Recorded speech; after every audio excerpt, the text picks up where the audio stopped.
भरवा तो हा माधव भरवा तो हा माधव भरवा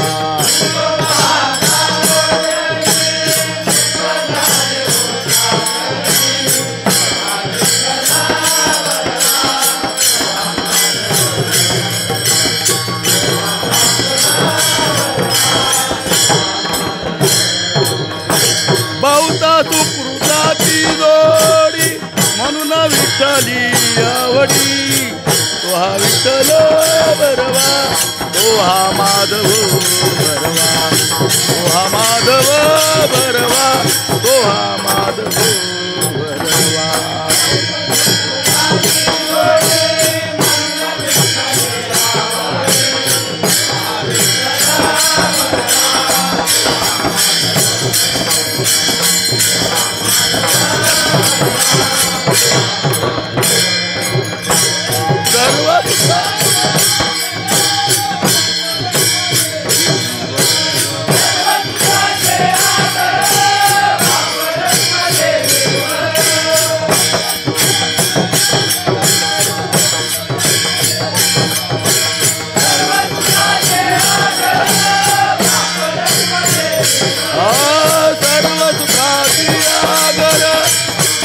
देवीवर तो हा विठ्ठल भरवा तो हा माधव भरवा तो हा माधव भरवा तो हा माधव भरवा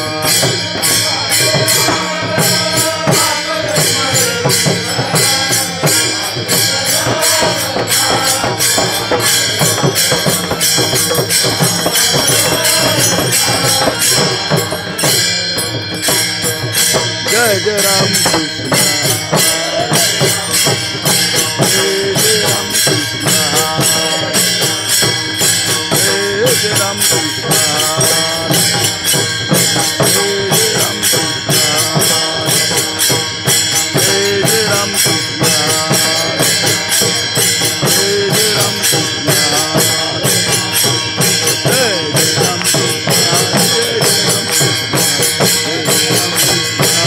जय जय राम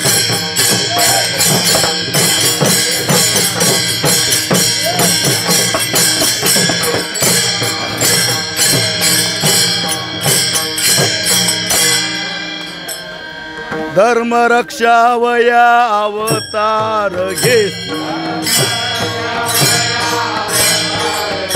धर्म रक्षावया अवतार घेसी आपुल्या पाडीची भक्त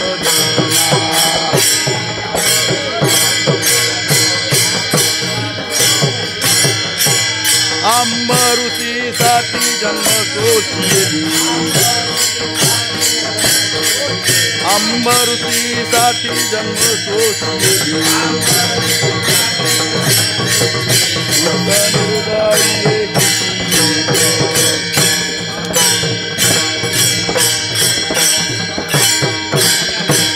धन्य तुझ कृपा सिंधू म्हणतील धन्य तुझ कृपा सिंधू म्हणतील राहू दे आपला तू बोल साथ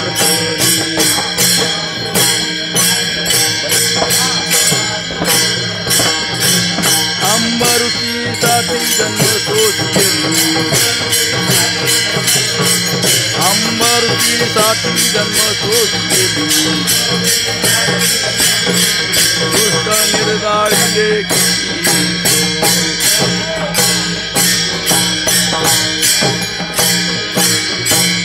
तुका म्हणे तुझ वर्णिती पुराणे तुका म्हणे तुझ वर्णिती पुराणे होय नारायण दयासी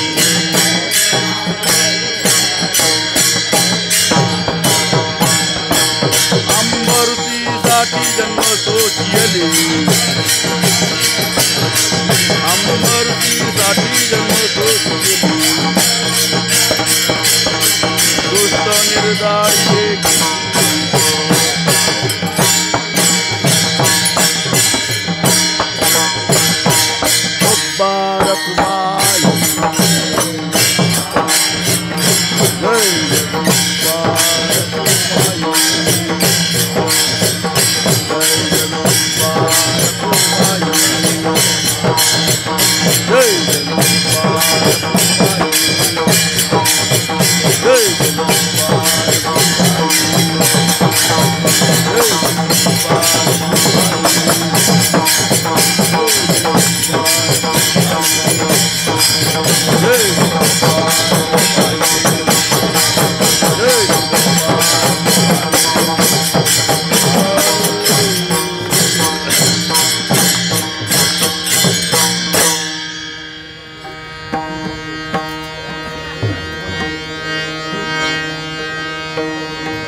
धर्मरक्षा वया अवतार घेसी आपुल्या पाळीसी भक्तजना अंबरुसी साठी जन्म सोसियले दुष्ट निर्दाळिले किती एक धन्य तुझ कृपा सिंधू मनतील आपुला तू बोल साच करी अंबरुसी साठी जन्म सोसियले दुष्ट निर्दाळिले किती एक तुका म्हणे तुझ वर्णिती पुराणे होय नारायण दया सिंधू अंबरुसी साठी जन्म सोसियले दुष्ट निर्दाळिले किती एक पांडुरंगा करू प्रथम नमन पांडुरंगा करू प्रथम नमन तुझे जन्म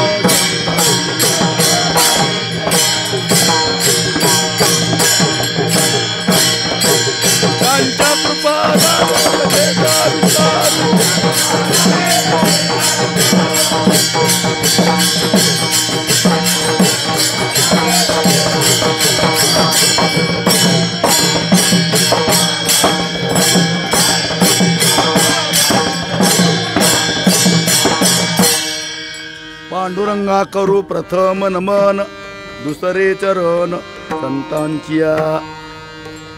आपल्या सांप्रदायिक नियमाप्रमाणे पहिला नमस्कार हा पांडुरंगाला, का तर आपण सर्वजण त्या पांडुरंगाकरताच इथं आलेलो आहोत बरं का।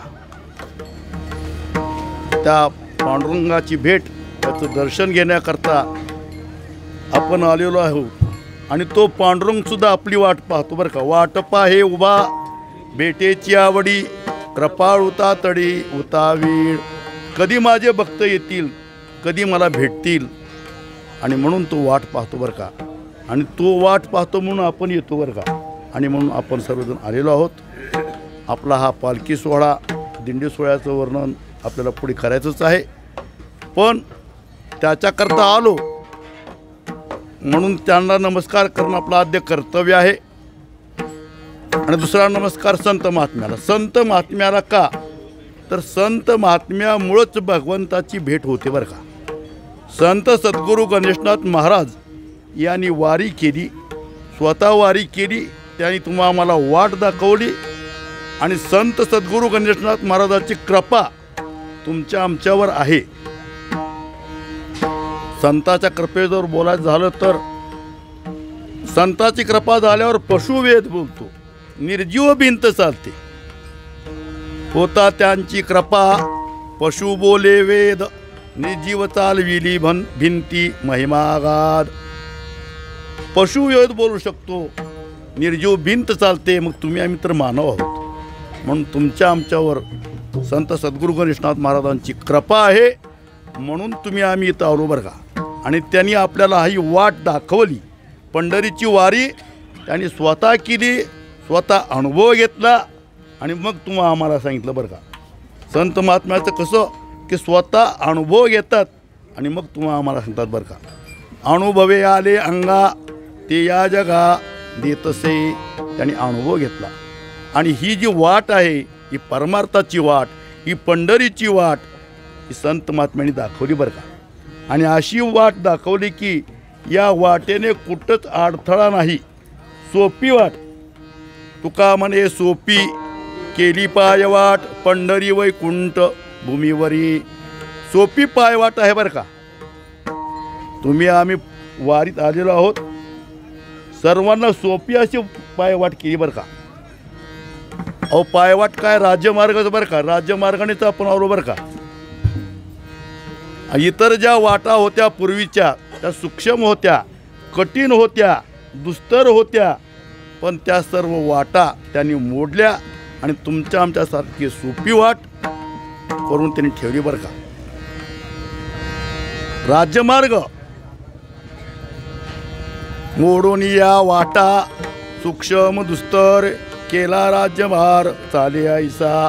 इतर ज्या वाटा त्या मोडल्या आणि तुमच्या आमच्यासाठी राज्यमार्ग असा तो दाखवला बरं का. संत महात्मे म्हणतात की तुम्ही काय करा, सांडी आता कुडी कल्पनेची वाट मार्ग आहे नीट पंढरीचा. की तुम्ही कुडी कल्पना तुमच्या मनात ज्या आहेत त्या सांडून टाका आणि पंढरीला जा. पंढरीचं वाट नीट आहे, सोपी आहे, सर्वांना जाण्यासारखी आहे.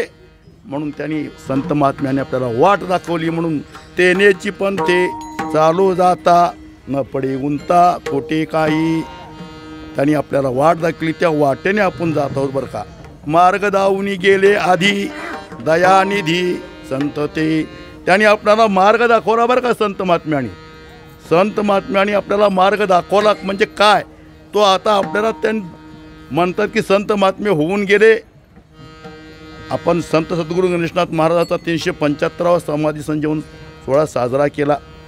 यावर्षी जगद्गुरू तुकोबरायचा 375वा वैकुंठगमन सोहळा साजरा केला.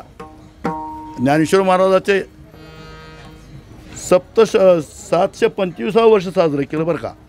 मग आता आहेत का वाट दाखवण्याकरता, दिसतात का? नाही. त्यांनी कोणती वाट दाखवली तर गाथा या रूपाने, ज्ञानेश्वरी या रूपाने, भागवत या रूपाने आपल्याला वाट दाखवली बरं का. तुम्हाला जर वाट पाहायची असेल, वाट जर हुडकायची असेल तर संत सद्गुरू गणेशनाथ महाराजाचा तुम्ही गाथा वाचा. गाथा वाचल्यानंतर तुम्हाला वाट सापडते बरं का, मार्ग सापडतो. ज्याने गणेशनाथ महाराजाची गाथा वाचली, गाथेचं पारायण केलं, त्यांना अनुभव आहे बरं का. गणेशनाथ महाराजाचे अभंग आहेत. गणेशनाथ महाराजांनी सुद्धा पंढरीपर वर्णन केलेलं आहे बरं का. पंढरीपर त्यांचे 2 अभंग आहेत. आली या संसारी देखिली पंढरी कीर्ती महाद्वारी वानू तुझी. या संसारा आल्यानंतर तुम्ही काय करा तर पंढरी पहा. आणि पंढरीला आल्यानंतर मग येते काय तर पताकांचे भार, नामाचा गजर देखिल्या संसार सुफळ झाला. साधू आणि संताच्या धन्य झाल्या भेटी, सापडली तुटी निजमोक्षाची. गणेशनाथ म्हणे धन्य पंढरीनाथा, क्षणभरी परता जाऊ नको. गणेशनाथ महाराज म्हणतात की हे पंढरीनाथा तू कसा आहेस तर धन्य आहेस, आणि तुला पाहिल्यानंतर तू आमच्यापासून क्षणभर सुद्धा जाऊ नको. असे गणेशनाथ महाराजांचे अभंग आहेत. असे गणेशनाथ महाराजांनी वाट दाखवली. म्हणून संतांचे आपल्यावर फार उपकार आहेत. म्हणून दुसरा नमस्कार संत महात्म्याला. आणि आपला आजचा जो हा कीर्तन रूपी सोहळा जो आहे तो प्रासंगिक आहे बरं का, नैमित्तिक आहे. आता आपल्याला बरंचसं बोलायचं आहे बरं का, वारीबद्दल, आपल्या सोहळ्याबद्दल, पंढरीबद्दल भरपूर बोलता येतो, पण वेळ एकदम थोडा आहे आपल्याला. आजचा जो हा सोहळा आहे तो कर्तुम अकर्तुम मान्यता कर्तुम शक्ती ज्यांच्या ठिकाणी आहे, मर्यादा पुरुषोत्तम असे प्रभू रामचंद्र यांचा अवतार उत्सव आहे बरं का. आपण जन्मोत्सव म्हणतो, जन्मोत्सव नाही बरं का. भगवंताला जन्म नाही, भगवंताचे अवतार आहेत. आणि हा जो आजचा दिवस आहे तो प्रभू रामचंद्र यांचा अवतार उत्सव आहे बरं का. आणि म्हणून आजच्या दिवसाला फार मोठी महत्त्व आहे बरं का. संपूर्ण भारतामध्ये ठिकठिकाणी प्रभू रामचंद्राचा अवतार उत्सव साजरा केला जातो बरं का. मग तुम्ही म्हणाल प्रत्येक वर्षी अवतार उत्सव साजरा करतोच, मग प्रत्येक वर्षी करावाच लागतो. भगवंताचा अवतार उत्सव आणि संत महात्म्याची पुण्यतिथी हे जे करतील त्याच्या पुण्याला पारावार नाही बरं का. त्याच्यासारखं पुण्य दुसरं नाही, त्याच्यासारखं भाग्य दुसरं नाही. तुका म्हणे भाग्य या नावे म्हणिजे, संसारी जन्मीजे याच लागी. संसारी जन्मीजे म्हणजे या मानवाच्या देहाला याच्याकरताच यायचं की भगवंताचे अवतार उत्सव, संतांच्या पुण्यतिथ्या साजऱ्या करायच्या. आणि म्हणून हा अवतार उत्सव आहे. आणि अवतार उत्सवानिमित्त श्रीमंत श्री जगद्गुरू तुकाराम महाराज यांचा अवतार परच हा अभंग कीर्तन सेवेसाठी घेतलेला आहे। आणि या अभंगामध्ये श्रीमंत श्री तुकाराम महाराज भगवंताला आपल्या अवतार कार्याची आठवण करून देतात। विठ्ठल विठ्ठल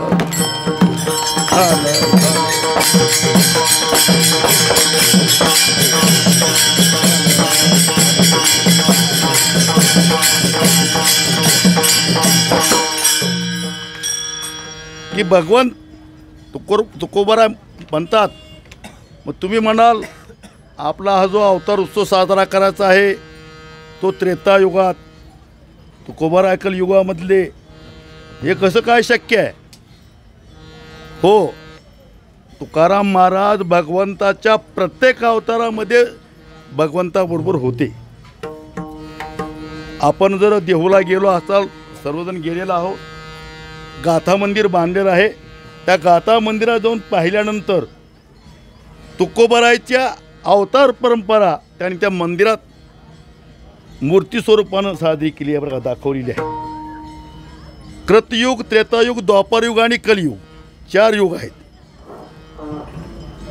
कृतयुगामध्ये भगवंताचे 5 अवतार झालेले आहेत। आपल्याला अवतार परंपरा आपली सांगायचीच आहे, पण तुकोबाराची अवतार परंपरा जर सांगायची झाली तर नरसिंह अवतार ज्यावेळेस होता कृतयुगात त्यावेळेस भक्त प्रल्हाद म्हणून होते बरं।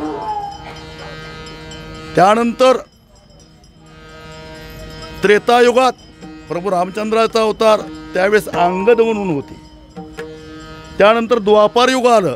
द्वापार युगामध्ये भगवान श्रीकृष्ण परमात्म्याचा अवतार त्यावेळेस उद्धव म्हणून होते। आणि कलियुगामध्ये बौद्ध या रूपाने पांडुरंग परमात्मा आहेत, त्याच अवतार पुन्हा नामदेवराय झाले आणि ते तुकोबाराय। म्हणजे जे जे ज्यांचे अवतार तुका त्यांच्या बरोबर होते। आणि म्हणून तुकोबारायला माहीत होतं की भगवंत अवतार घेतो, हे वर्म माहीत होतं। मग एखाद्या वेळेस भगवंत जर म्हणू लागले तुकोबाराय तर मी अवतार कधी घेतला, केव्हा घेतला, कुणासाठी घेतला, कशा करता घेतला, याचं संपूर्ण वर्णन महाराज या अभंगात करतात बरं का। मग भगवंत म्हणू लागले तुकोबारायला तुम्ही मी कधी अवतार घेतला, कशा करता घेतला, तर त्यावेळेस त्यांनी जो अवतार घेतला कशा करता घेतला हे अभंगाच्या पहिल्या चरणात सांगतात।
त्यावेळेस तुकाराम महाराज म्हणतात भगवंताला, हे भगवंता तुम्ही अवतार घेतले, प्रत्येक युगामध्ये अवतार घेतले, मग अवतार घेण्याचं प्रयोजन काय होतं, कशा करता अवतार घेतला?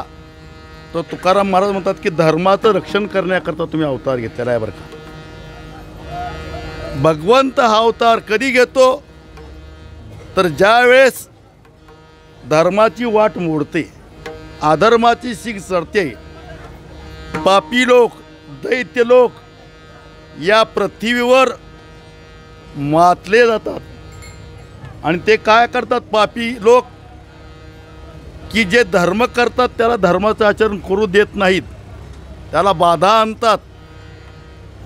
मग धर्माचं आचरण करत नाहीत, बाधा आणतात. मग काय करतात, जे धर्माचं आचरण करतात त्यांना त्रास देतात, जे धर्मानं नीतीनं वागतात त्यांना त्रास देतात.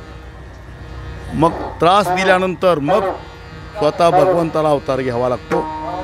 आणि तो अवतार भगवंत घेतले बरं का. आणि म्हणून तुकोबराय म्हणतात की धर्मरक्षा वया अवतार घेसी. धर्माचं रक्षण करण्याकरता अवतार घेतो.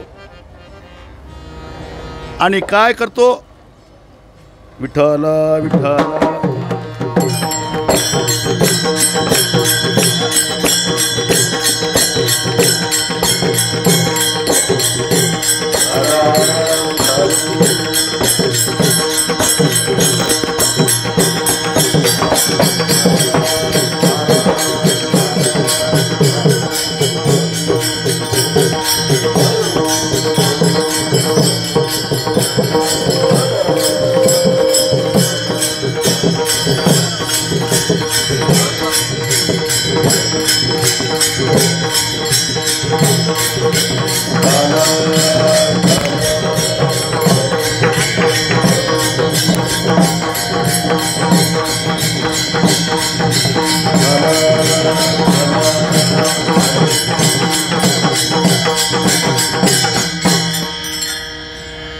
लाईट नव्हती बरं का. आणि लाईट कधी येईल काय सांगता येत नाही. तरी सर्वांनी प्रयत्न करून आपल्यासोबत व्यवस्था आहे आणि म्हणून हे चालू केलेलं आहे बरं का. आणि मग आपल्याला सांगायचं झालं तर भगवंत अवतार घेतो, तो धर्माचं रक्षण करण्याकरता घेतो. धर्माचं रक्षण करतो म्हणजेच काय करतो तर आपुल्या पाळीशी भक्तजना, आपले जे भक्त आहेत त्याला पाळतो, त्याला पोसतो. आणि आपल्या भक्ताला सांभाळल्यानंतर धर्म राखल्यासारखं होतंच, धर्माचं रक्षण होतंच. आणि म्हणून भक्तजनाचा तो सांभाळ करतो. मग भगवंत म्हणू लागले की कुण्या भक्ताचा सांभाळ केला, कधी केला. तुकोबाराय म्हणतात मला सर्व माहीत आहे. कुणाकरता अवतार घेतला, कुण्या भक्ताचा सांभाळ केला हे तुकोबारायला वर्म माहीत होतं. म्हणून तुकोबाराय दुसऱ्या चरणात सांगतात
महाराज म्हणतात की भगवंता तुम्ही अवतार घेतले कुणा करता तर अंबऋषीसाठी जन्मसोसी येले दुष्ट निर्दाळिले किती एक. अंबऋषी हा एक भक्त होता, महान भगवत भक्त होता, राजा होता आणि त्याच्यासाठी तुम्ही अवतार घेतले बरं का. आणि अवतार घेऊन दुष्ट निर्दाळिले किती किती एक म्हणजे दुष्टाचं निर्दळन केलं. त्याची गणती नाही, मोजमाप करता येत नाही. इतक्या दुष्टाचा नायनाट केला. आणि हे कशा करता तर अंबऋषी राजा करता. आणि आपल्याला अभंगाचा धावता भावार्थ सांगून अवतार कार्याकडे वळायचं आहे. आणि असा अंबऋषी राजा कोण होता तर महान भगवत भक्त होता बरं का. त्याचं भागवतामध्ये वर्णन केलेलं आहे की असा हा अंबऋषी राजा इतका पुण्यवान होता, इतका भगवत भक्त होता की त्याने एक व्रत केलं. आणि व्रत कोणतं म्हणाल तर एकादशीचं व्रत बरं का. महाराजाचा एक अभंग आहे, प्रत्येक भक्ताने कोणतं व्रत केलं आणि त्या व्रताकरता भगवंत त्या व्रताकरता त्यांना प्रसन्न झाले. अंबऋषी कारणे द्वादशीचा छंद तेने परमानंद प्रगटला. अंबऋषीसाठी आणि त्याने व्रत होतं द्वादशीचं बरं का. आता द्वादशी एकादशी हे 3 दिवसाचं व्रत आहे बरं का. आता आपण करतो. संत सद्गुरू गणेशनाथ महाराज मंदिरामध्ये शुद्ध वारीला दशमी एकादशी आणि द्वादशी 3 दिवस कीर्तन असतं, एकादशीला दिंडी असते.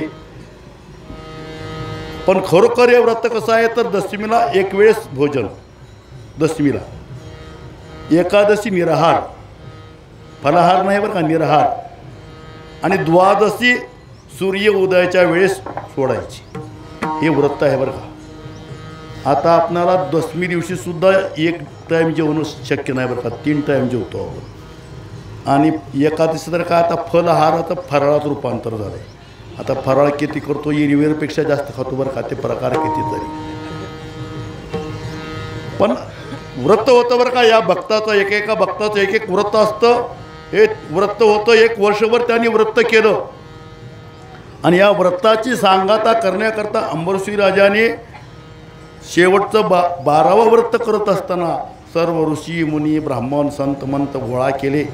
आणि हा व्रत साजरं करायचं म्हणजे त्याच्या आपण काय करतो, व्रताचा सांगता करत असताना आपण काय काय व्रताची वेगवेगळी नावं आहेत.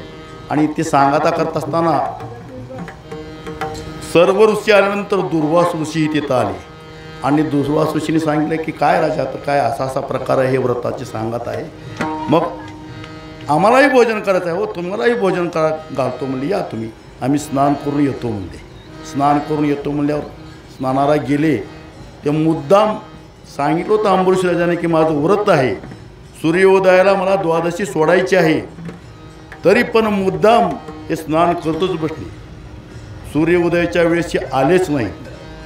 का तर त्यांचं नावच दुर्वास होतं बरं का. काही नावं आहेत, दुर्वास, दुर्योधन, ही पूर्वीचे नाव होतं बरं का. आताच्या अलीकडच्या काळात दुर्योधन नाव कोण ठेवतच नाही, दुर्वास नाही बरं का. नाव नाही जरी ठेवलं तर वृत्ती आहे तशी, पण नाव तशी होती आणि वृत्तीही तशीच होती त्यांची. छळण्याकरता आले होते. इकडं सूर्योदयाची वेळ झाली. अंबऋषी राजाला चिंता पडली, काय करायचं. इतर जे ऋषी होते, जे ब्राह्मण होते, त्यांना विचारलं की आता काय करायचं, माझा व्रतभंग होणार. त्यांनी सांगितलं राजा मधला मार्ग काढला. काही गोष्टी आपण बघा अवघड प्रसंग आला की मधला मार्ग काढतो. आणि मधला मार्ग काढला की राजा तू काय कर, एक तुळशीचं पान फक्त पाण्यामध्ये बुडवून तू प्राशन कर म्हणले. का तर ही जेवण केल्यातही मोडत नाही आणि उपाशी बसण्यातही मोडत नाही म्हणले. तुझा व्रतभंगही व्हायची नाही आणि जेवणही केल्यासारखं वाटायचं नाही. त्यांनी तुळशीचं पान घेतलं. यांनी पान घेतल्या दुर्वास मुनी आलेच आणि सांगितलं राजा चुकलं बरं का, माझ्याकडून मला येण्याकरता वेळ झाली. मग तुमचं व्रतभंग झाला असेल.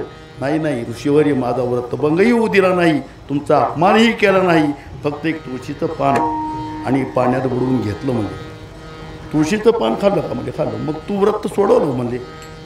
मला बोलवून अतिथीला सोडून तू द्वादशी सोडली, फार मोठी चूक केली. आणि इतकी चूक केली की तुला याचा प्रायश्चित भोगावंच लागलं.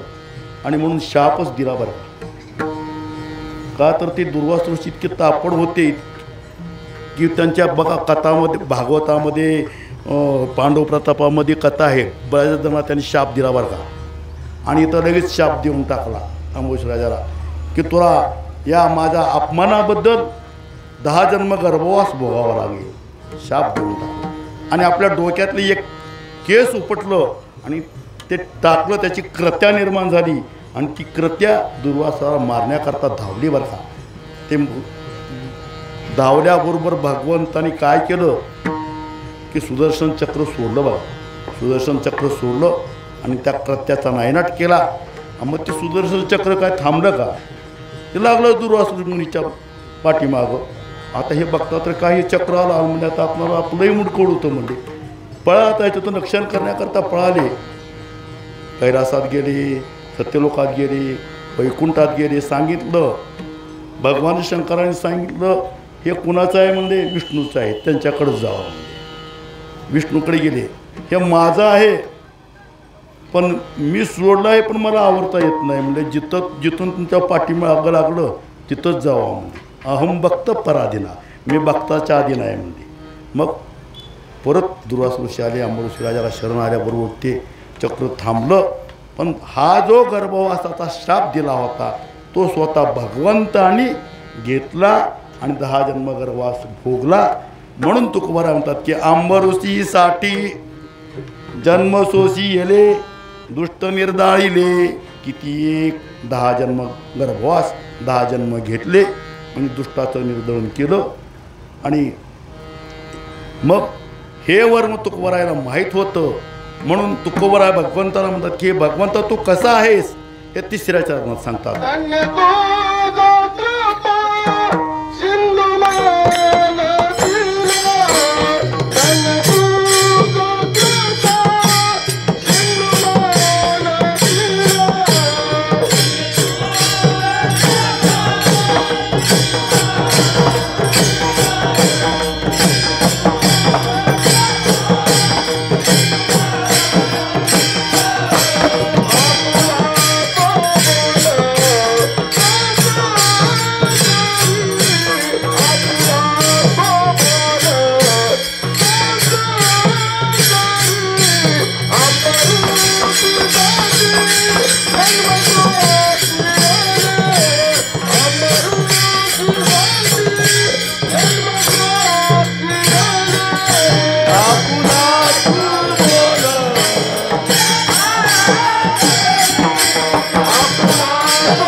महाराज म्हणतात की भगवंता तो अवतार घेतले, मग तू कसा आहेस तर कृपा सिंधू आहेस बरं का.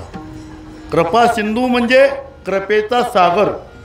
भगवंताला संत महात्म्याने जी उपमा दिली ती योग्यच आहे बरं का. नाहीतर तुम्ही आपण एकमेकाची प्रशंसा करतो की हे आमके तसे तमकी तशी, हे असे आहेत ते तसे आहेत, तशी त्यांची करणी नसते बरं का.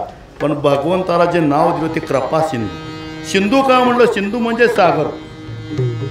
सागराला आटणे नाही.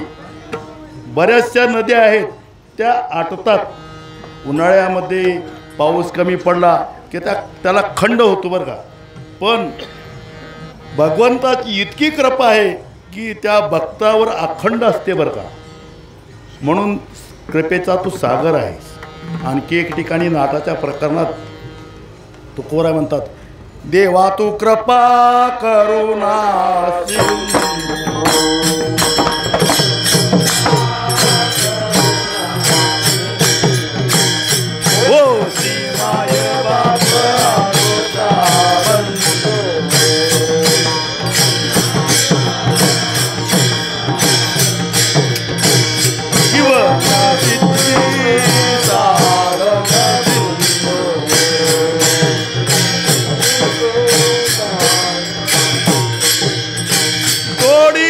भाव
देवा तू कृपा करुणा सिंधू होसी माय बाप आमचा बंधू जीवन सिद्धी साधन सिंधू थोडूशी बहुबंधू काळपास तू कृपेचा सागर आहेस. हे वर्म तुकाराम महाराजाला माहीत होतं. म्हणून तुकोबाराय म्हणतात की धन्य तुझ कृपा सिंधू म्हणतील आपुला तू बोल साच करी. तुला कृपा सिंधू म्हणतात. मग तू काय कर, आपुला तू बोल साच करी म्हणजे तू जे बोललंय ते खरं करून दाखव. स्वतः भगवंताने बोललेलं आहे. कुठं बोललेलं आहे तर तुकोबाराय म्हणतात गीतेमध्ये बोललेलं आहे. गीतेमध्ये ज्ञानेश्वरीच्या 4थ्या अध्यायामध्ये श्लोक आलेले आहेत भगवंताच्या अवतार कार्याचं. स्वतः भगवंत आपल्या मुखाने सांगतात गीतेमध्ये की मी अवतार घेतो. कधी घेतो, यदा यदा हि धर्मस्य ग्लानिर्भवति भारत अभ्युत्थानम धर्मस्य तदात्म्यानं सृजामहं. गीतेमध्ये श्लोक आहे. पवित्राणाय साधूनां विनाशाय च दुष्कृतां धर्मसंस्थापनार्थाय संभवामि युगे युगे. मी धर्माची वाट मोडे अधर्माची सीग चढे तै येण्या माघडे मृत्यूलोका. स्वतः भगवंत तोंडाने सांगतात की मी धर्माचा ज्यावेळेस ऱ्हास होतो त्यावेळेस मी अवताराला येतो. म्हणून तुकोबाराय म्हणतात की आपुला तू बोल साच करी. मग तू कसा आहे तर कृपा सिंधू तर आहेस. मग तुझं वर्णन कुठं आहे की तू धर्माचं रक्षण करण्याकरता अवतार घेतोस याचं वर्णन पुराणामध्ये आहे. हे वर्म तुकाराम महाराजाला माहीत होतं. म्हणून अखेरच्या चरणात तुकोबाराय म्हणतात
तुकाराम महाराज शेवटच्या चरणात म्हणतात की तुका म्हणे तुझ वर्णिती पुराणे होय नारायण दया सिंधू. तुझं वर्णन पुराणामध्ये आहे.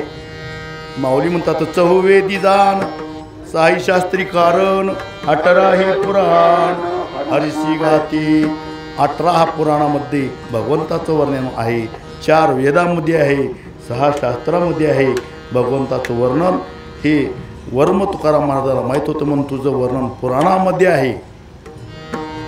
आणखी काही ठिकाणी तुकोबाराय म्हणतात की तुका म्हणे नाही विश्वास ज्या म्हणी पाहावे पुराणी विचारोनी. पुराणावर तुम्ही विचारा. आणि म्हणून आज 4 वेदात 6 शास्त्रात 18 पुराणात भगवंताचा अवतार कार्याचं वर्णन आलेलं आहे. आणि होय नारायण दया सिंधू, तू दया सिंधू आहेस असं वर्णन असा धावता भावार या अभंगात इथं आपण केलेला आहे. आपण चाल घेऊ आणि राहिलेला पुढे आपण अवतार उत्सवाचा भाग पाहू. विठोबा रखुमाई जय विठोबा रखुमाई जय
तर खरोखर हा मंडप, हे स्टेज, हे टाळकरी, हे मृदंगवादक, कीर्तन किती वेळ करावं लागावं असं वाटायला बरं का.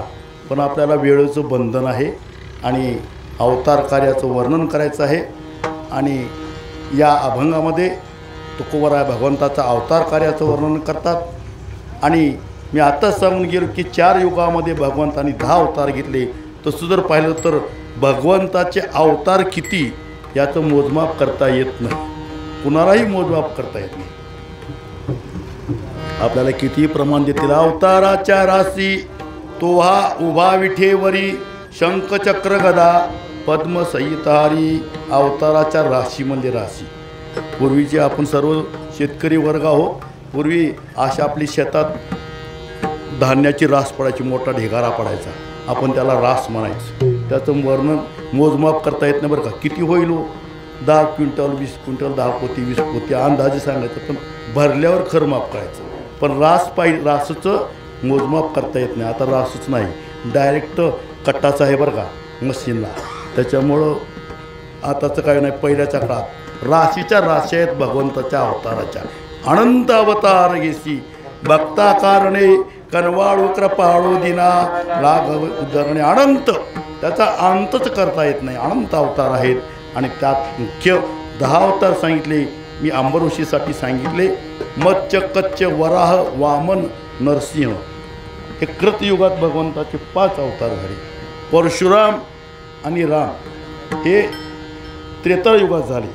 आणि द्वापार युगामध्ये भगवान श्रीकृष्ण परमात्मा. आणि कलियुगामध्ये आता आपण ज्या दरबारात आलो आहोत तो बौद्ध अवतार म्हणजे पांडुरंग परमात्म्याचा विठ्ठलाचा अवतार. आणि 10वा अवतार कलंकी हा होणार आहे. असे 10 अवतार आहेत. आणि सर्व अवताराचं प्रयोजन तुम्हाला माहीतच आहे की आपल्याला वेळेकडे पाहावं लागेल बरं का. मत्स्य अवतार काय कशा करतात. हयग्रीव नावाचं एक दैत्य, आणि त्यांनी काय केलं की 4 वेद चोरले आणि पाताळात जाऊन बसला, म्हणजे समुद्रात गेला पाण्यात. त्यावेळेस मत्स्य म्हणजे माशाचा अवतार घेतला आणि त्या ठिकाणी जाऊन त्या हयग्रीव या दैत्यासोबत युद्ध करून 4 वेद आणले बरं का. आणि 4 वेद आणले. त्या 4 वेदावर आपली सनातन धर्म आणि सर्व संस्कृतीच्या त्या 4 वेदावर आहे बरं का. वेद हे प्रामाण्य मानलेले आहेत आपल्या संस्कृतीमध्ये. हिंदू धर्म संस्कृतीमध्ये वेद हे प्रामाण्य आहेत. भगवंताच्या श्वासातून निघालेले आहेत बरं काही. आणि म्हणून 4 वेद सोडून आणले. मत्स्य अवतार, कच्चे अवतार, समुद्रमंथन करायचं होतं त्यावेळेस एकीकडे देव एकीकडे दानव. आणि समुद्रमंथन करून इंद्राची संपत्ती आणि शुक्राच्या याच्या शापामुळं पाण्यात पडली होती, समुद्रात पडली होती. ती मंथन करून काढायची होती. मंथन करण्याकरता एकीकडे देव एकीकडे दानव, मंदिराच्या नावाची रवी केली, वासुकी नावाचा साप केला, तरी ते मंथन होत नव्हतं. मग भगवंतानी कच्छ म्हणजे कासवाचा अवतार घेऊन खाली पाठ दिली आणि मग मंथन झालं. आता त्याच्यातून 14 निघाले.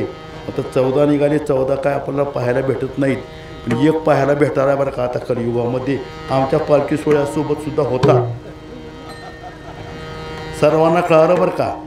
आणि आज हे रत्न निघाले. आता सुरुवातीला 20 निघालं, भगवान शंकरांनी घेतलं. हे सर्व कथा फार मोठी आहे. आणि मग त्यावेळेस कच्चा अवतार घेतला. वराह पृथ्वी हिरण्यक्ष नावाच्या दैत्यानं काखेत मारली आणि पाताळात जाऊन बसल्यावर वराह अवतार घेतला आणि पाताळात जाऊन त्याच्या संग युद्ध करून वराह म्हणजे डुक्कर, वराहाच्या अवतारामध्ये ती पृथ्वी वरी आणली, हा वराह. आणि वामन बळी राजा हा मोठा पुण्यवान होता. जरी दैत्य असला तरी फार मोठा पुण्यवान होता. त्याने 100 यज्ञ पूर्ण केले. आणि यज्ञाबद्दल आपल्याला सांगायला वेळ नाही, पण 100वा यज्ञ पूर्ण झाल्यानंतर तो इंद्र होतो बरं का. शतमक संपत्ती इंद्राची, म्हणजे 100 वर्ष पूर्ण झाले की इंद्र, म्हणजे 100 यज्ञ पूर्ण झाल्यानंतर. मग त्या पहिल्या इंद्राला चिंता पडली की आता काय होणार, आपलं पोत जाणार. आता सध्या आपण या काळामध्ये पाहिलं कसलंही साधं पद राहू द्या, पदाकरता किती धडपड करतात, किती पळतात, कितीतरी काहीही करतात. मग त्या इंद्राला वाटलं की आता आपलं पद जातं, म्हणून भगवंताकडे शरण आले. भगवंतानी वामन अवतार आदितीच्या पोटी घेतला बरं का. आणि वामन अवतार बटू अवतार घेऊन 3 पावलं भूमिदान मागितलं बरं का. ते देण्याकरता तयार झाला. पण त्यांचे गुरु दैत्य गुरु होते, त्यांनी सांगितलं द्यायचं नाही बरं का. हा मागार आलेला सामान्य नाही भिकारी, हा मागतो पण तुला काही ठेवणार नाही, तू देऊ नको. तोही म्हणला की माझ्यासारखा भाग्यवान को कर्तुम अन्यथा कर्तुम शक्ती ज्यांच्याकडे आहे तो मला मागत आहे आणि मी देत आहे. म्हणजे माझं फार मोठं भाग्य म्हणून देण्याकरता तयार झाला. तयार झाल्यानंतर संकल्प सोडण्याकरता झारी घेतली तर तो झारीच्या छिद्रामध्ये जाऊन बसला. कोण? दैत्यगुरु शुक्राचार्य. आणि मग सांगितलं वामनाने की दर्भाची काडी घेऊन तो तुटीचं छिद्र मोठं कर. म्हणल्यानंतर ते दर्भाची काडी त्या तुटीच्या छिद्रामध्ये घातल्याबरोबर थेट त्या शुक्राचार्याच्या डोळ्यात गेली बरं का. त्याचा एक डोळा गेला. म्हणून त्यावेळेसपासून म्हणाय बरं का, जो सत्कर्म करतो, धार्मिक कर्म करतो, अन्नदान देतो, जे सत्कार्य करतो त्याला मदत करावी, त्याला प्रोत्साहन द्यावं, त्याला करायला हवं. पण काय काय असे आहेत, अरे तिथं कशाला द्यायला आहे, तिथं दिल्यानं काय होणार आहे, तिथं असं होतं, तिथं तसं होतं, तिथं देऊ नको असं जो म्हणतो त्याला शुक्राचार्याचं उदाहरण आडाला म्हणून पोडियेला डोळा बळीने आंधळा. शुक्र केला धर्माच्या कामामध्ये आड आला होता, त्याचा डोळा गेला. आता जे जे आड आता त्याचं काय काय जाईल ते आपणाला सांगता येत नाही. त्यांच्या कर्माप्रमाणे काहीही होईल, पण आड येऊ नये. आणि मग अशा रूपाने घेताना मागताना एक मागितलं पण घेताना दुसरंच मापलं होतं. बटुवेश होता, 3 पावलं भूमिदान मागितलं पण मोठं रूप धारण, विराट रूप धारण करून एका पावलामध्ये संपूर्ण पृथ्वी आटली, दुसऱ्या पावलामध्ये आकाश संपूर्ण आटलं. तिसरा पाऊल ठेवायचं कुठं? बैरानं निवेदन भक्ती केली आणि डोक्यावर पाय दिला, त्याला पातळात घातला. आणि मग तुका म्हणे बळी जीव दिला पायातळी. असा हा वामन अवतार आणि नरसिंह अवताराची कथा आपल्याला पुढे वैशाख महिन्यामध्ये वैशाख शुद्ध चतुर्दशीला सांगायचीच आहे. सर्वांना माहीत आहे की भगवंतानी नरसिंह अवतार कोणा करता घेतला तर भक्त प्रल्हादा करता घेतला. असे 5 अवतार झालेले आहेत. आणि हे कृतयुगामध्ये झाले. आणि त्रेतायुगामध्ये परशुरामाचा अवतार हा 21 वेळा पृथ्वी निक्षत्रिय केली, सहस्त्रार्जुनाचा वध केला. परशुरामाची फार मोठी कथा. जमदाग्नी ऋषीचे पोटी जन्म घेतला. एक वेळेस माता रेणुका त्यांनी सांगितलं जमदाग्नी ऋषीने की तू तुझ्या आईचं शिर उडव म्हणले. काही विचार न करता आईचं शिर उडवलं आणि शिर उडवलं पितराज्ञा प्रमाण. आईला काही न विचार करता आईचं शिर उडवलं. आणि मग वडील प्रसन्न झाले, मी तुझ्यावर प्रसन्न आहेस, काही मागायचं आहे ते माग. त्यांनी म्हणजे आधी माझ्या आईला जिवंत करा. इतके त्यावेळेस दैत्य मातले होते की दैत्याचा नायनाट 21 वेळा केला बरं का पृथ्वीवर. असा हा परशुरामाचा अवतार. आणि आपल्याला ज्याचं वर्णन करायचं आहे तो प्रभू रामचंद्र मर्यादा पुरुषोत्तम यांचं वर्णन करू. विठ्ठल विठ्ठल.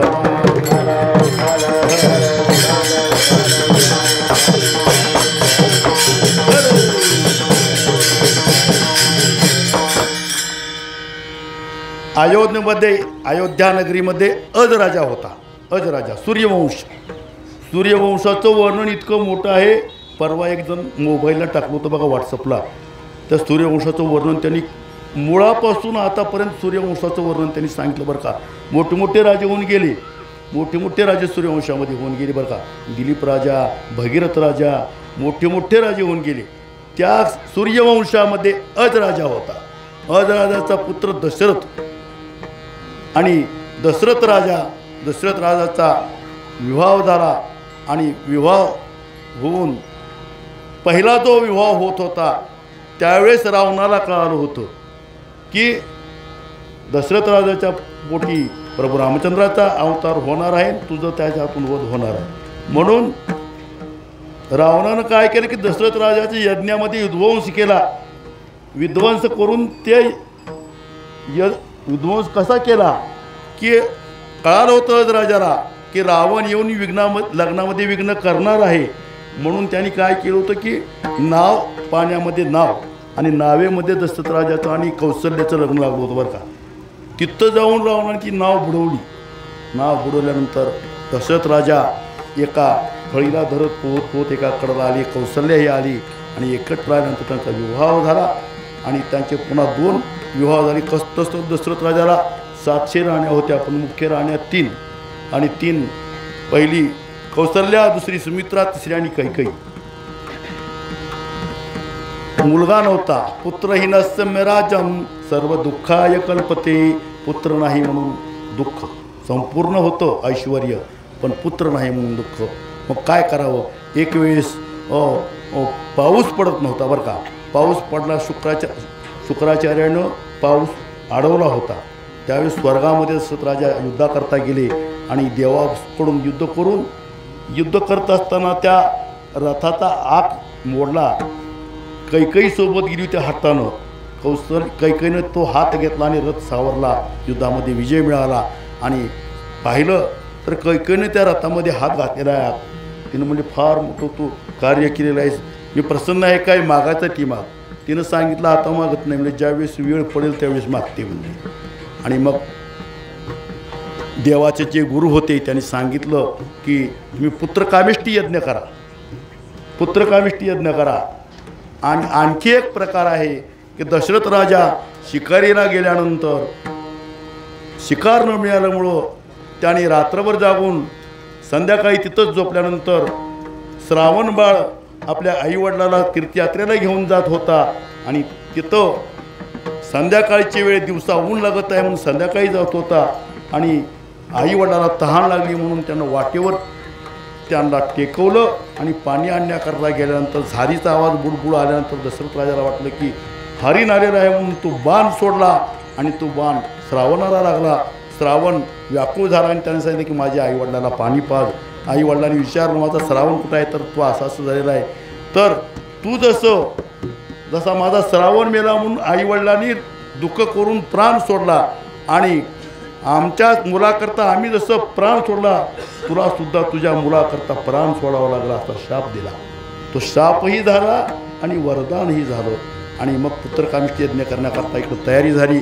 तयारी झाल्यानंतर मग विभांडक ऋषीचा पुत्र शृंग ऋषी यांच्या हस्ते पुत्रकामेष्टी यज्ञ करण्याकरता ऋषी शृंगाला आणला. तर फार मोठी कथा बरं का शृंग ऋषीची आणणं. आणि त्याला आणल्याबरोबर पुत्रकामेष्टी यज्ञाचा आरंभ केला. वसिष्ठाला म्हणून पुत्रकामेष्टी यज्ञ केला.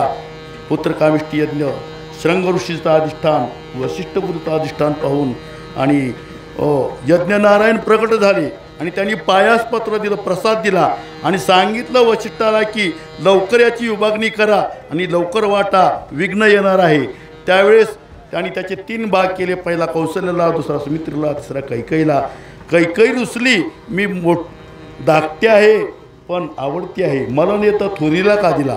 रुसून बसल्यानंतर कैकेयीने हात पसरून रुसल्यानंतर घार आकाशमार्गे आली. पिंडघारीने झडपिला अंजनीनी तो सेविला. ती घारीनं पिंड झडपिला आणि अंजन माता तपश्चर्या करत तिथं तिला रडत बसली. मोठी माणसं, ती मोठी माणसं कौशल्यानं आणि सुमित्रेनं आपल्या भागातला अर्धा भाग तिला दिला आणि तिघी राण्या गरोदर झाल्या. गरोदर असल्यानंतर वसिष्ठानं सांगितलं की धर्मशास्त्र आईसे डोळे पुसावे, तिचे पुरवावे मनोरथ. धर्मशास्त्र सांगतं की डोळं पुसावं आणि डोळं पुसण्याकरता ज्यावेळेस त्याला वाटलं की आपण ज्यावेळेस कैकेयीकडे जावं, कैकेयीकडे गेल्यावर कैकेयी ती आता काय रुसली होती का, तर पहिल्या सुरू मला प्रसाद दिला नाही म्हणून. मग सुंदरपणाचा अभिमान म्हणी त्यावरी गडबणी नामा मिली म्हणे बरं का. बरीचशी नामदेव महाराजांनी इतकं वर्णन केलेलं आहे की नामदेवरायाच्या गाथेमध्ये प्रभू रामचंद्राच्या अवतार उत्सवाचं फार मोठं वर्णन केलेलं आहे. मग तसंच दशरथ राजा तिथं गेला, तिला उठवलं आणि होती जे डोळे तुझे मानसी सांग मदपाशी पतिव्रते तुला काय डोळं होतं. त्यावेळेस तिनं सांगितलं, काय डोळं सांगितलं की मला असं वाटतं की जो थोरला आहे त्याला वनंतरा पाठवावं आणि माझ्या मुलाला राज्यावर बसवं. प्राणनाथा असे वाटत असे जेव्हा ज्येष्ठासी धाडावे दूर दिगंतरा नये समाचारा त्याचा आम्हा म्हणले. ज्येष्ठाला वनात पाठवा आणि धाकट्याला गादीवर बसवा. जसं त्याला दुःख झालं तिथून सुमित्रेच्या महालात गेला. सुमित्रेच्या मायनं सुमित्रानं त्या राजाचं आदरातिथ्य केलं, औक्षहन केलं. आणि मग दशरथ राजा सुमित्रेच्या महालात आल्यानंतर कैकेयीचे दुःख विसरला राव पाहून या भाव सुमित्रेच्या महालात आली. सुमित्रेला तुझं ढोळं विचारलं. सुमित्रा म्हणाली की मला असं वाटतं की वडिलाची सेवा करावी हीच माझी ढोळ आहे, म्हणजे जो वडील बंधू आहे त्यांची सेवा करावी. तिथून आनंद झाला. तिथून कौशल्याच्या महालात गेला. कौशल्याच्या महालात गेल्यानंतर कौशल्या काय तिची परिस्थिती झाली होती वर्णन करतात नामदेव महाराज बरं का. सदा समाधिस्थ रामरूप झाली कौशल्या माऊली नामा म्हणे. प्रभू भगवान परमात्मा तिच्या उदरामध्ये आहे म्हणून ती सदा समाधिस्थ झाली होती, भानावर नव्हती. तर दशरथ राजा गेला, त्यांनी पाहिलं तर भानावर नाही. हलवून उठवलं. त्यांना वाटलं की भूतानं झडपलं का काय बरं का. मग वशिष्ठाला विचारलं काय झालं, भूत लागलं काय. अहो भूत कुठं लागतं. वशिष्ठ म्हणतात मर्यादा पुरुषोत्तम कर्तुम आकृतुम शक्ती ज्यांची आहे तो हिच्या उदरामध्ये आहे. उदरात असे भक्ताचा कैवारी तेत कैची उरी देह भावा. उदरात भक्ताचा कैवारी आहे. आणि मग त्यांनी डोहळ विचारलं आणि रे धनुष्य मारी न रावणा लंका विभीषणा दीन मी. फार मोठं डोहळ आहे बरं का. आणि असं डोहळा सांगितलं. आणि डोहाळं सांगितल्यानंतर पुन्हा प्रभूच्या प्रागट्याची वेळ झाली आणि सर्वांनी उठावं आणि गजर घेतल्यानंतर गुलाल टाकावा. प्रभूच्या प्रागट्याची वेळ नामदेव महाराज वर्णन करतात की उत्तम हा चैत्र मास ऋतू वसंताचा दिवस शुक्ल पक्ष हे नवमी उभे सुरवर व्योमी माध्यानाशी दिनकर पळभर होय स्थिर धन्य मीच त्रिभुवनी माझे वंशी चक्रपाणी. आणि असा हा अवतार आणि असा हा भगवंताचा अवतार. आणि दशरथ राजा म्हणून की मी धन्य आहे बरं का. आणि सूर्यसुद्धा माझ्या वंशामध्ये भगवंत अवतार घेणार आहे म्हणून क्षणभर स्थिर राहिला बरं का. स्थिरभर माध्यानं अशी दिनकर पळभर होय स्थिर राहिला. आणि त्यावेळेस भगवंताचा अवतार झाला. आणि तो कसा झाला म्हणा तर आयोनी संभव प्रगटला हा राघव पुंडली गवरधारी विठ्ठल श्री नामदेव सद्गुरु गणेशनाथ महाराज की जय. प्रभु रामचंद्र भगवान की जय. श्री राम जय जय राम.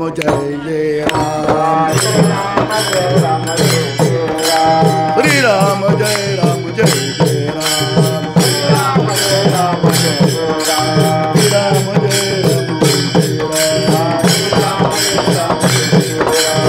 राम जय जय राम.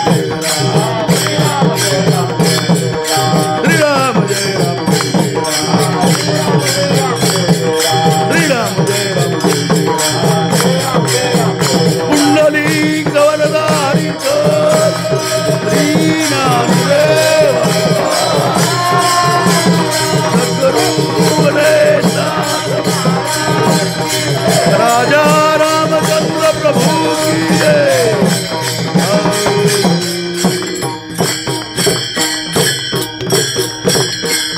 सर्वांनी खाली बसून घ्या. सर्वांनी खाली बसून घ्या. कीर्तन संपलेलं आहे. आपली भजन होतील, चाल होईल आणि मग आरती होईल. आणि असा हा भगवंताचा अवतार झालेला बरं का. चैत्र मास होता, वसंत ऋतू होता, माध्यानाशी दिनकर शुक्ल पक्ष हे नवमी. चैत्र मास वसंत ऋतू शुक्ल पक्ष नवमी माध्यानाशी दिनकर पळभर होय स्थिर. अशा वेळेस प्रभू रामचंद्राचा अवतार झाला. आणि असं हे अवताराचं उत्सवाचं कीर्तन आणि त्याचं वर्णन तुकाराम महाराजांनी केलेलं आहे. आणि असं हे वर्णन आपण सर्वांनी ऐकलेलं आहे. आणि या संत महात्म्याच्या कृपेमुळं हे वर्णन करता आलं. त्या संत महात्म्याचं मोठ्या आवडीनं भजन करू. ज्ञानेश्वर माऊली ज्ञानराज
तुका म्हणी तुझं वर्णिते पुराणे.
आता प्रभू रामचंद्र अवताराला आले त्यावेळेस त्या अयोध्येमध्ये किती सुख निर्माण झालं त्याचं तुकोबराय वर्णन करतात की झाले रामराज्य काय उणे आमासी धरणी दरे पीक गायी ओळऱ्या मसी राम वेळोवेळा आम्ही गाऊ ये दळीता कांडिता सेविता गे बाई स्वप्नीचे दुःख कोणी न देखे डोळा नामाचा गजर भय सुकले कै काळा तुका म्हणे रामे सुख दिदले आपुले नाही गर्भवास येणे जाणे कुंटले अशी परिस्थिती असा आनंदी आनंद त्या अयोध्येला झाला आणि अशा प्रकारे भगवंताच्या अवतार कार्याचं यावेळेस कीर्तन थोडक्यात भावार्थ मी सांगितलेला आहे। आणि या ठिकाणी आता मी मागास सांगून गेलो की आपला हा जो सोहळा आहे या सोहळ्याचं वर्णन करावं तितकं थोडं आहे बरं का। आणि ज्यांनी स्वतः अनुभव घेतलेला आहे, स्वतः डोळ्यांनी पाहिलेले आहेत, स्वतः पायी आलेले आहेत, सर्व मोठे भाग्यवान आहेत बरं का। सर्वाला अनुभव आहे। 2 अमृत महोत्सव आपण साजरे केले। एक मागल्या 2 वर्षाखाली संत सद्गुरू गणेशनाथ महाराजांचा त्रिशोत्तरी अमृत महोत्सव 375वा संजीवन समाधी सोहळा मोठ्या स्वरूपात आपण साजरा केलेला आहे आणि तोही सर्वांनी त्याचाही अनुभव घेतलेला आहे। आणि आज हा अमृत महोत्सव म्हणजे वारीचा सुरुवातीला वारी चालू केली त्यावेळेपासून आताचं हे 75वं वर्ष आहे बरं का। कसं मला तर अंदाज पंचे की पूर्वी सुरुवातीला जी वारी चालू केली ते आपले पूर्वज म्हणजे आता जसं तुकोबाराची परंपरा सांगितली ना तशी आपली ही पूर्वजाची परंपरा आहे। 3 पिढ्यापासून आपल्या पूर्वजांनी ही वारी चालू केली आहे बरं का। आणि आता आमची ही 3री पिढी आहे आणि 4थी पिढी आमच्यासोबत पायी आहे बरं का। आणि या सर्वांना गणेशनाथ महाराजांची कृपा आहे, भाग्यवान आहात। आणि पूर्वीच्या काळी आपला देश स्वतंत्र झाला 1947ला आणि त्यावेळेस आपला जो भाग होता तो हैदराबाद स्टेटमध्ये होता आणि त्यावेळेस निजाम राज्य करत होता आपल्या भागाला आणि इकडं इंग्रज होते। आणि ज्यावेळेस आपले वारकरी सुरुवात पूर्वज येत होते ते सांगायचे की आम्ही सोलापूरला आलं की पैसे बदलावे लागत होते, म्हणजे आपल्याकडे पैसे तर द्यायचे नाही इथले घ्यायचे। त्यावेळेसपासून वारी तसं आणि म्हणून आपल्या पोस्टरप्रमाणे आणि 75वं वर्ष हे वारीचं ही संकल्पना आमचे श्रीकांत ढवण यांनी केली बरं का की अमृत महोत्सव आहे आपल्या वारीचं। आणि म्हणून हा 75वा संजीवन आपलं वारीचा सोहळा आणि अमृत महोत्सव असा हा सोहळा आहे। आता या सोहळ्याचं वर्णन आता मला वाटतं आपण 12-12:30 वाजत आले आहेत आणि किती वेळ करावं काय सांगता येत नाही बरं का। बरं केलं तरी चालतं बरं का। आल्याला सर्वांच्या फराळी झालेल्या आहेत, बसण्याकरता सावली आहे, हवा येत आहे, थोडक्यात सांगतो आणि राहिलेलंही पुन्हा एखाद्या दिवशी सांगणार आहे। आणि असा हा वारीचा सोहळा आणि पूर्वीच्या काळी 100 गाड्या निघायच्या म्हणून आणि थोडे टाळकरी राहायचे आणि हातानं स्वयंपाक करून खायची।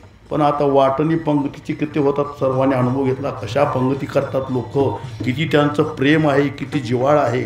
आणि ज्यांनी प्रेमाने पंगती करतात, अन्नदान करतात त्यांना गणेशनाथ महाराजाच्या सेवेची प्रचिती आलेली आहे, अनुभव आलेला आहे। ते वाट पाहतात कधी येणार आहे, पाडवा आले की त्यांना आतुरता लागते की कधी पालखी सोहळा। त्याच्या अगोदर आम्ही मुराळी म्हणून निमंत्रण देण्याकरता येतो, आमची वाट पाहतात ती कधी येतात म्हणून आणि इतकं आवडीनं करतात। आणि असा हा वारीचा सोहळा सुरुवातीला श्रीकांतने संकल्पना केली आणि त्यांनी बरंचसं या ठिकाणी या वारीच्या करता विशेष स्वरूपात नवीन कल्पना केलेल्या आहेत। आणि त्या कल्पना दररोज वारी सोहळ्यामध्ये स्त्रियाकरता स्नानाची उघड्यावर करायच्या त्यांनी टेंट आणले आणि स्नानाची व्यवस्था केली। पुन्हा असले बिल्ले 75 केले आणि वारीसोबत तर ते आहेतच। आणि त्याचबरोबर बालाजी पोद्दार यांनीही त्यांना साथ दिली बरं का। त्यांनी पालखी सोहळा मंदिरातून निघाल्यापासून विशीपर्यंत संपूर्ण फुलाचं आता जसं आपल्या सकाळी टाकले ना फुलं तसे फुलं टाकली होती बरं का फुलाचे आणि वाटणी। आणि हे 75 झेंडे त्यांनी तयार करून दिले बघा मंडपात लावण्याकरता। 100 आहेत का, 100 झेंडे आहेत। आणि अशी संकल्पना मोठ्या स्वरूपात साजरी झालेली आहे आणि असा पालखी सोहळा इथपर्यंत आलेला आहे। आणि इथं आल्यानंतर इथंही यावर्षी आमचे मेघराज महाराज यांची मोठी संकल्पना की 75वं वर्ष आहे अमृत महोत्सव वर्ष, त्यांनीही मोठा मंडप त्यांच्या कल्पनेतून त्यांनी हा मंडप दिलेला आहे, हे स्टेज केलेलं आहे, संपूर्ण पालखीकरता केलेलं आहे. आणि त्यांनी थोड्याच दिवसात एवढं मोठं मंडपाचं कार्य त्यांनी केलेलं आहे. ही एक संकल्पना आहे. दुसरी संकल्पना श्रीकांतचीच होती की वाटणी चालत असताना कुठलंही पाणी पिण्यामुळं आवाज नीट राहत नाही आणि प्रत्येकाला आजार येतात, म्हणून त्यांनी पिण्याचं शुद्ध पाणी आणि शुद्ध पाणी त्याची व्यवस्था श्रीकांतनी सुरुवातीला संकल्पना केल्याबरोबर सहज वैकुंठवासी हरिभक्तपरायण आपले महादेवांना वारल्यानंतर त्यांना भेटण्याकरता गेले श्रीकांत. आणि त्यांनी सांगितले की अशी माझी संकल्पना आहे. मग त्यांचे पुत्र आमचे चोपदार पांडुरंग चोपदार, त्यांचे बंधू युवाबा, ते चारही बंधूंनी सांगितले की पाण्याची व्यवस्था आम्ही करतो. म्हणून त्यांनी ठिकठिकाणी जिथं अर्ध्या किलोमीटरवर थांबून शुद्ध असं पाणी, सर्वांना थंड असं पाणी पिण्याकरता दिलं. ही एक संकल्पना आहे. अशा कितीतरी संकल्पना, कितीतरी कार्य या वारीमध्ये आहे. आणि या वारीमध्ये आपल्या उजनी मोडमधले तरुण मंडळी हे गोळा झाले आणि त्यांनी रथ सजवला बरं का. रथाकरता हार आणले आणि त्यांनी रथ सजवला. आता कितीतरी सेवा सांगाव्या. संपूर्ण गावातला परिसर या गणेशनाथ महाराजांच्या सेवेमध्ये आहे. सुरुवातीला रथाची संकल्पना आमचे दिनेश जोशी यांनी केली. सुरुवातीला रथ केला, पुन्हा परत डबल रथ पुन्हा अजून बनवला, त्याचीही संकल्पना आणि त्याचाही खर्च त्यांनी दिला. अहो किती कुणाकुणाचं काय सांगावं या वारीबद्दल, किती सांगताल तेवढं थोडं आहे. आणि संपूर्ण या वारीमध्ये सर्व गावातले पंचक्रोशीतले आमचे धुतीकर मंडळी वाटचालीला, आमचे वाडीकर मंडळी, बिरवलीकरी मंडळी, इतर मंडळी वारीमध्ये काय आनंद आहे. जे वारीला चालत आले त्यांना अनुभव आहे बरं का. काय भजनाचा आनंद आहे बरं का. हे नुसता देखावा आहे असं नाही बरं का. भजनही आहे. मूळ भजन, संप्रदायाचं मूळ गाभा भजन आहे. आणि ते भजनसुद्धा चांगल्या प्रकारे गावातून निघाल्यापासून इथपर्यंत चांगल्या प्रकारे भजन झालं बरं का. सर्व भजनी मंडळ, सर्व गावातील मंडळ आणि सर्वांनी या सोहळ्याकरता सर्वांनी साथ दिली आणि सर्वांनी गणेशनाथ महाराजांची सेवा केलेली आहे. आणि मी आत्ताच मग सांगून गेलं की ज्या लोकांनी गणेशनाथ महाराजांची सेवा केलेली आहे त्याची प्रचिती, त्याचा अनुभव त्यांना आलेला आहे आणि तो अनुभव आणखी येणार आहे. म्हणून सर्वांनी या वारी सोहळ्याकरता जे काही सहकार्य केलेलं आहे त्या सर्वांना सद्गुरू गणेशनाथ महाराजांचा कृपाशीर्वाद मिळणारच आहे. आणि आम्हीही त्यांना धन्यवाद देऊ बरं का. आणि म्हणून मी आत्ताच सांगितलो की आपली ही वारीची जी परंपरा आहे ही तिसरी पिढी आम्ही आहोत, चौथी पिढी चालत आहे. संपूर्ण गावातलं प्रत्येक घर बरं का, प्रत्येक घर या वारीमध्ये आहे. एका घरचे 3 आहेत बरं का. आई बाप मुलगा असे 3 आहेत वारीमध्ये. आता पुन्हा उद्या तर परवा तर संपूर्ण गावच येतं. अशी ही वारी मोठ्या स्वरूपात साजरी केली जाते. या आणखी एक कल्पना आमचे संजय पाटील यांनी दिली की या वारी सोहळ्यामध्ये सर्वजण झटतात. तन मन धन. तन म्हणजे शरीर. या शरीरानं इथं सेवा करतात बरं का. काय की या मंडपामध्ये ज्या सेवा आहेत त्या सेवा, आणि कोणी स्वयंपाक करू लागत असेल, कोणी जीव वाढत असेल, कोणी भांडे धुवत असेल, कोणी स्वच्छता झाडत असेल, सर्वांची सेवा आहे बरं का. आणि सर्वांनी सेवा करावी म्हणून आम्ही मंदिरात संपूर्ण भजनी मंडळ बोलवून सर्वांना सेवा दिलेल्या आहेत. आणि त्यांची संकल्पना अशी आहे की या मंडपामधील जी कामं आहेत वारीची, ती वारीची कामं स्वतः होऊन आवडीनं मनानं त्यांनी करावी. आणि ज्या सेवा आहेत त्या सेवेचे त्यांनी बरीचशी यादी दिलेली आहे. त्या 7-8 प्रकारच्या सेवा आहेत. त्या सर्व यादीमध्ये बाहेर बोर्ड लावलेला बा, त्या बोर्डावर त्यांनी काय कामं आहेत आणि काय सेवा करायची आहे त्याची यादी दिलेली आहेत. ज्यांना स्वतःहून सेवा करायची आहे त्यांनी स्वतःहून आपली नावं द्यावी. आणि नाहीतरी सर्वजण सेवा करतातच आणि सर्वांनी सेवा करावी ही सर्वांना विनंती आहे बरं का. आणि अशी ही सेवा आतापर्यंत चालत आलेली आहे बरं का. आमचं महिला मंडळ आहे. महिला मंडळ स्वयंपाकाकरता तयार आहे बरं का. स्वयंपाक करण्याकरता वाटचालीला पायी चालून सुद्धा काल दुपारी त्यांनी स्वयंपाक केला बरं का. ठिकठिकाणी वेळोवेळा ज्या ज्या ठिकाणी स्वयंपाकाला महिला कमी असेल त्या स्वतःहून स्वयंपाक करतात आणि इथंही त्या स्वयंपाक करतात. सर्वजण मनानं सेवा करतात आणि सर्वांनी मनाने सेवा करावी. आणि आपला हा 4 दिवसाचा जो हा पालखी सोहळा आहे आणि येथील जे कार्यक्रम आहेत सर्वांनी आनंदाने पार पाडावी आणि सर्वांनी सेवा करावी. येथील कार्यक्रम आता कीर्तन झाल्यानंतर महिला मंडळाचं भजन झाल्यानंतर पुन्हा भारूड, हरिपाठ, कीर्तन, हरिजागर आणि आता जसे सर्वजण मंडपात येऊन समोर ऐकण्याकरता श्रवणाकरता बसल्यानंतर काय आनंद वाटत आहे. आणि इथून आता पुढे जे कीर्तन आहेत ते या क्षेत्र पंढरपूर येथील मोठमोठ्या महाराजांची कीर्तन आहेत. त्या कीर्तनाला सर्वांनी यावं आणि सर्वांनी हजर राहून श्रवणाचा लाभ घ्यावा. इथला विधीच आहे चंद्रभागे स्नान विधी तो हरिकथा समाधान चित्ता सर्व काळ. चंद्रभागेचं स्नान विधी हरिकथा श्रवण करावी बरं का. आणि हरिकथा श्रवण करण्याकरताच इथं विधी आहे. आमच्या औरंगाबादहून संभाजीनगरहून मंडळी वारी करता येतात बरं का. फार मोठं प्रेम आहे. अशी सर्व काही मंडळी आता प्रत्येकाची नावं सांगायचं म्हणलं तर 1 तासही पुरत नाही बरं का. पण मी सर्वांची सेवा संपूर्ण गावची सेवा आहे. प्रत्येक घर या सेवेत बांधलेलं आहे. स्वतःहून आवडीनं सेवा करतात आणि अशीच येथील जे कार्यक्रम आहेत ते सर्वांनी मिळून आवडीनं करावे, साजरे करावे. देणगी विभाग आहे. देणगी विभागामध्ये फार मोठं त्याच्यामध्ये कार्य आहे बरं का. अन्नदान विभाग आहे त्याच्यामध्येही कार्य आहे. असे सर्वांनी कार्य करावं. आणखी एक आपला हा जो भव्य मंडप उभा राहिला हा स्टेज हा पुढील मूर्ती पालखी ठेवण्याकरता केलेलं आहे ते सर्व मेघराज महाराजांनी संकल्पना करून 1-2 दिवसातच तयार केलेलं आहे. आणखी एक संकल्पना की पूर्वी आपला चंद्रभागेमध्ये तंबू राहायचा तंबू आणि तीही संकल्पना आमचे अशोकदादा कुलकर्णी यांची बहीण काय त्यांचं नाव आहे आपण बोर्ड लावला जाईल. एखाद्या दिवशी सांगितलं जाईल. आणि शकुंतलाबाई हनुमंतराव पाटील खंडापूरकर लातूर यांनी तंबू दिलेला आहे. तो येत आहे पुण्याहून लावला जाईल आणि असं सर्वांची सेवा याचं रुजू होईल. आणि संत सद्गुरू गणेशनाथ महाराज त्यांना आशीर्वाद देतील. आणि तुका म्हणे संत सेवा ह्याची देवा उत्तम. संताची सेवा केली की भगवंताला आनंद होतो बरं का. आणि भगवंतही आशीर्वाद देतो. आणि म्हणून अशी सेवा सर्वांनी करावी हीच सर्वांच्या ठिकाणी प्रार्थना.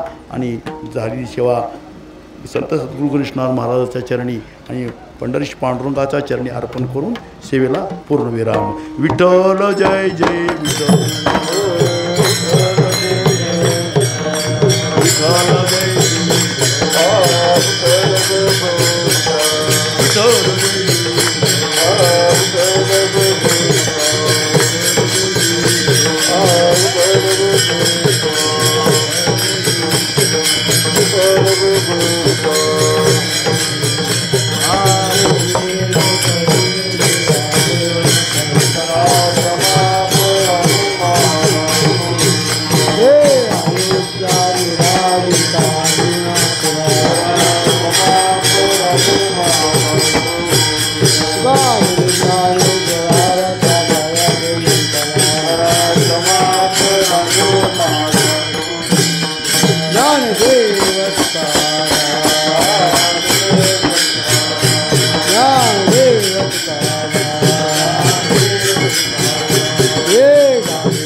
Prema,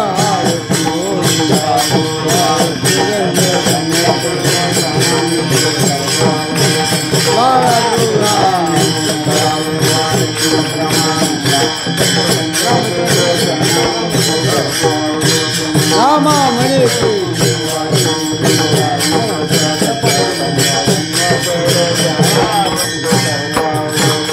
हे संसार सिंधू काया ही लंका निर्मोक्ष राक्षस राम राजे झाले संत